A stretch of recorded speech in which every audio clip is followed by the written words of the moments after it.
नमस्कार दोस्तों धर्म गुरुओं को लेकर विवादों का सिलसिला बहुत पुराना है। इसमें कोई आप नया कोई दृष्टिकोण, नया कोई ज़ाविया, नया कोई कोण खरीदना तलाश करना चाहें तो शायद आपको निराशा हाथ लगे। और अब जो नया विवाद इन दिनों में चला है वो पुट्टा पार्थी वाले सत्या साईं बाबा के उत्तराधिकारी को लेकर चला है। अब उत्तराधिकारी के रूप में मित्रों एक ऐसा शख्स सामने आया है जो बिल्कुल युवा है, मधुसूदन नाम है।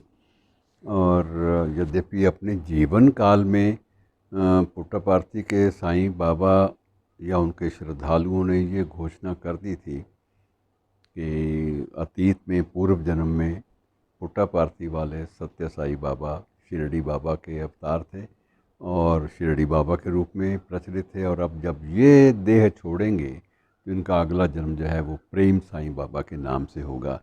बहरहाल ये विवाद जो है कौन पैदा करता है, कैसे आते हैं, ये कुछ कहा नहीं जा सकता। लेकिन ये ज़रूर है कि शिरडी संस्थान आज भी पुट्टापार्थी वाले सत्य साईं बाबा को उनका उत्तराधिकारी या उनका अगला जन्म जो है उस रूप में होने की बात को स्वीकार नहीं करता। वो एक अलग विषय है, उस विषय को यहाँ पर हम लोग नहीं लाना चाहेंगे। लेकिन अब जो पुट्टापार्थी वाले सत्य साईं बाबा थे उनके उनके साथ आपके बहुत सारे मतभेद हो सकते हैं, लेकिन एक बात पर सभी सहमत थे कि उनके द्वारा बहुत सारे ऐसे संस्थान सार्वजनिक सेवा के खुले, जैसे हृदयालय, जैसे हार्ट की डिजीज़ का एक बहुत बड़ा हॉस्पिटल जिसका नाम हृदयालय था, हृदयालय, और उसकी स्थापना। और उसके बाद बहुत सारे ऐसे अन्य संस्थान जिसमें सत्य साईं यूनिवर्सिटी विश्वविद्यालय भी शामिल है। और इन सभी संस्थानों में बहुत कुछ निःशुल्क सेवाएं उपलब्ध कराने का श्रेय सारा का सारा पुट्टापार्थी के संत को जाता रहा है। अब 140 देशों में, विश्व के 114 देशों में 114 देशों में पुट्टापार्थी वाले सत्य साईं बाबा के अपने केंद्र हैं, अपनी संपत्ति है।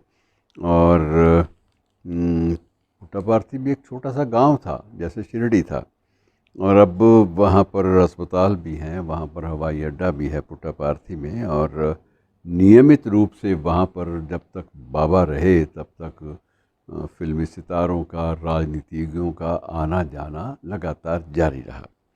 और एक चमत्कारी बाबा की शक्ल में उनको सदा लिया गया। और ये काफ़ी औरा जो है, प्रभा मंडल उनका लंबे अरसे तक बना रहा। अब ये मधुसूदन का जो एक नया आरंभ हुआ है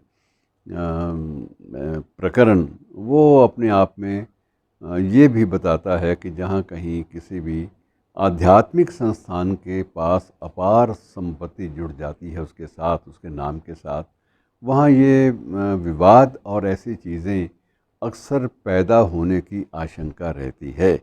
हो सकता है कि मधुसूदन के बारे में कुछ लोगों की राय अलग हो और लोग उसे भी मधुसूदन नायडू है वैसे नाम तो, लेकिन मधुसूदन साईं के नाम से आजकल वो ज़्यादा प्रचलित हैं। और वो उसी ढंग के कपड़े पहनते हैं, उनका रहन सहन जो है वो बिल्कुल सत्य साईं बाबा जैसा होता जा रहा है धीरे धीरे।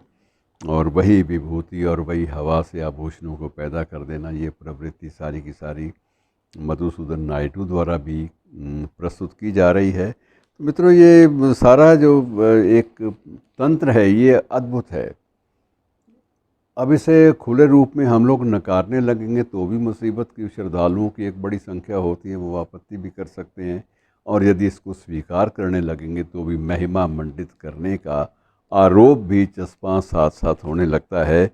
बहरहाल एक नाम आया है तो उसको थोड़ा सा जान लेते हैं। मधुसूदन नायडू, ये 1996 में इसने केमिस्ट्री से MSc किया था।